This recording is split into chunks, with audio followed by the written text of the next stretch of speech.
goes when you're the face of the franchise, and our Ro Parrish caught up with him. He's an all-star. He is an all-NBA performer. He is the fearless leader of the Portland Trail Blazers. Dame Lillard joins us. First day of school, you feeling good? Getting ready to start this season? I feel great, man. I had a great summer. I'm excited, going into my 7th season. It came quick, man.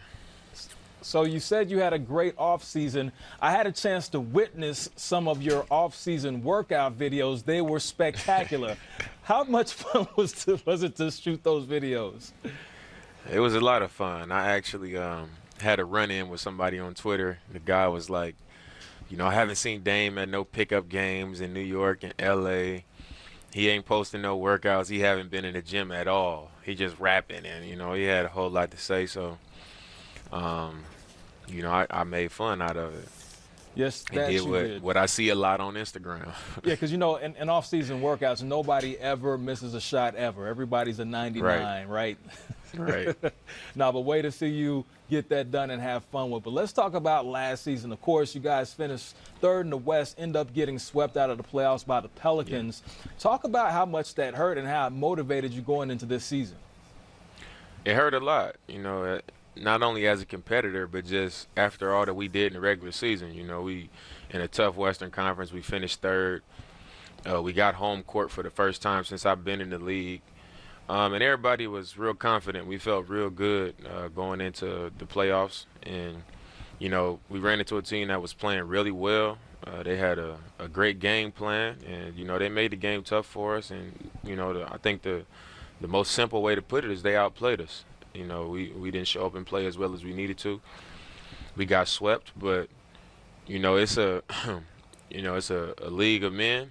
We professionals. And one team gets to win the championship. So we just got to, keep that in our mind and remember that it happened. We got to move on and, stay confident, stay inspired, and, just try to be better about it next time. But, it's something that you just can't hold on to. So it, I guess, stunts our growth or stops us from moving forward.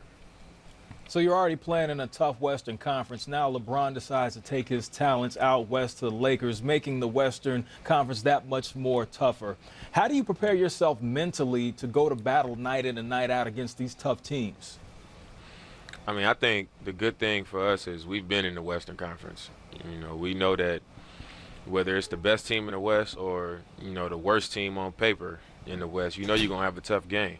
And when you've been a part of that your entire career, I think every year that's what you come in expecting. So, obviously you'll have the Lakers with LeBron. They'll be elevated to a new level. You'll have other teams that added someone to the team. The Rockets added Melo. Paul George going back to OKC with another year, where they playing together and another year of experience. So I'm sure it'll be a lot of teams will get better. It'll be a little bit tougher, but that's what the Western Conference has been since I've been in the league. So, we ready for whatever. Speaking of ready for whatever, you and your backcourt mate CJ, y'all been dominant, one of the most dynamic duos for the past 3 seasons. What can we expect in year 4 from you two? I think more of the same. I think each year we come back and we challenge ourselves to be better at things that we weren't great at and to continue to do what we do. We score the ball, we compete, give people trouble every night. And now we've come and, we've been a 3 seed in the playoffs and we underperformed. Now we got to be able to back up that type of performance in the regular season, but then elevate ourselves in the playoffs. So I just think more of the same, but maybe a little better. So what are your personal goals, number one, and what are the team goals for you? What would constitute a successful season for the Trailblazers? I try not to look too far ahead, but I think coming out of the tough Western Conference again and, earning a playoff spot, you get to the playoffs, and I just really want to get to the playoffs and have a really, really solid performance. I think each year you try to find something to motivate yourself or push yourself. And, I think this year is going to be, try to back up what I did last year, but then when we get to the playoffs, have a strong performance, and really lead my team to that next step. Great job there by Roe and Dame. And we were talking while listening, and we all agree that he's a future Hall of Fame player. But let's talk social media. A lot of NBA players are super active on social media. Dame, of course, is one of them. Where did that tweet rank with all the offseason tweets you saw? That was number one. One. That was, I'm sorry, that was number one for me. Now, we was laughing about that. That was number one for a number of reasons. You got a dude shooting a Nerf gun at you. He's hula hooping. He's doing all sort of stuff. Because if you see workout videos, not just pros, but you see guys putting kids through a whole bunch of different things that kind of seem useless. Yeah. So to actually see a pro do it, and the pro being Damian Lillard, to be at that level, to kind of poke fun at it, I thought it was awesome. I thought it was extremely funny. And, you know, I do it all the time where I'm going into 360 or Lifetime, and I see guys in there playing against cones, playing against ghosts. And in reality is you have to play against real speed, real length, real physicality. Real people. Yeah, real people to help your game, you know, because people have real reactions. And like you said, guys shooting 85, 90% playing against ghosts. That's not the reality of the association. It's not like that. People game plan for you. They play you to your weaknesses, and you have to be ready for those moments. All right, so let's dive into the depth chart, our projected depth chart for these Blazers. And they added 4 new guards, and Seth Curry, Wade Baldwin, a couple of veterans, as well as draft picks Anthony Simons and Gary Trent Jr., Mo Harkless, Evan Turner, and Al Farouk Aminu hold down the forward positions, and Collins and Leonard provide depth behind Yusuf Nurkic. So, AD, let's talk Evan Turner. Are the Blazers getting enough on their investment into Evan Turner? See, this is what the NBA has turned into. They match your contract with your numbers. It's tough because Evan Turner is who Evan Turner is. Okay, he gave you 8 points a game last year on 45% from the field, and he can give you a little bit more than that. But his ceiling thus far as to what he has shown is 17 points a game, one of the years in Philly. So I don't know what they're really expecting out of him, but he does give you an additional ball handler and a guy to create shots for himself and also his teammates. All right, so, and Karan, I want to get you talking about Al Farouk Aminu, who is the power forward for this team. 10 years ago, he would not have been playing power forward in the National Basketball Association. So is he being played out of position, and do you like his overall game? He is, and a lot of guys are, but the reality of the story is he has to be that third guy that can be consistent. Saw flashes of it in the playoffs, 17, 9 rebounds per game, 40+% at the three-point percentage, 50+% at the field.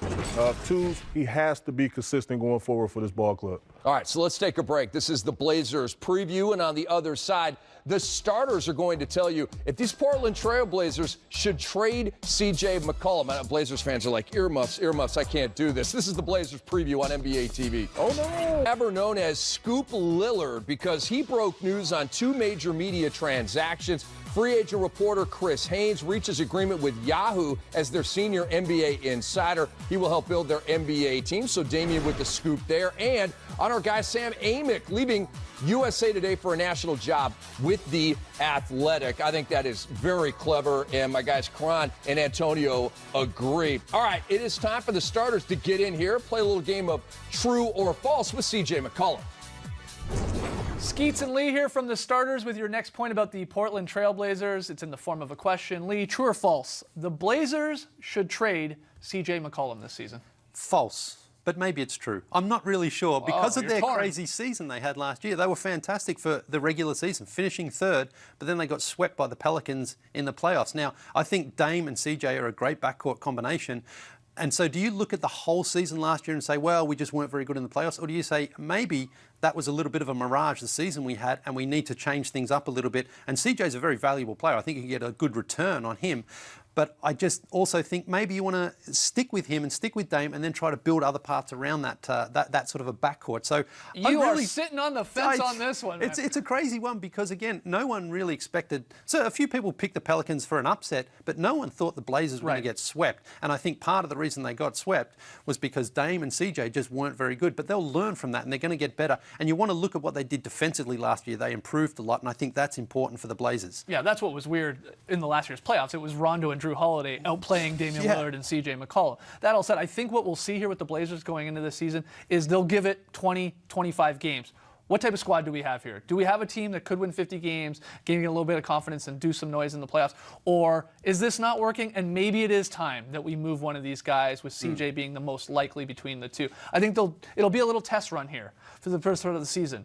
If they get off to a slow start, I think why not? Why wouldn't you look to get some return back from CJ? If not, then maybe they run with it. Do you think, though, you're only going to get sort of like for like back, or do you think you then change up and get someone else, a bigger name in return? Well, no, you're very, very unlikely to get a bigger name. And any type of trade where you're trading a near all-star in CJ McCollum, it's unlikely you're going to get another near all-star or all-star back. I mean, it does happen every once in a while, DeRozan and Kawhi, but there's weird situations. No, but at some point you got to say, maybe this backcourt, and we see it with the Wizards. I mean, a lot of us are like John Wall and Beal. It looks good. They win a lot of games at times, but they haven't really done a lot. And come playoff time, maybe we should go in another direction. So it's a possibility with the Blazers as well. Let's hear from you guys. It's an interesting one. Should the Blazers look to trade CJ McCollum, or should they continue with this backcourt duo? Hit us up on Twitter at #TheStarters. Appreciate it, guys. Still to come on the Blazers preview, AD and Karan will tell you if Portland wins more or less than 42.5 games this season. It's been a rough go for the Blazers in the last 3 playoff series. As you can see, 1-12 overall, and they have lost 10 consecutive playoff games. I actually can't believe that I just said that as we bring you back to the Blazers preview. Rick Hamlet, Antonio Daniels, and Karan Butler. 49 wins a year ago, but the number is 42.5, more or less. I'm going with more. Not much more, though. But, the West has gotten better. The West is a lot deeper, so I'm going with more than 42.5. I got more, too. I got them at 45 wins. I think the West have got a little more depth. Guys going to be desperate for wins, and the sense of urgency went extremely high. But are they a playoff team? No. Wow. Straddling the fence. You can't do that. Get off the fence. That's an easy way out. Good luck to the Blazers.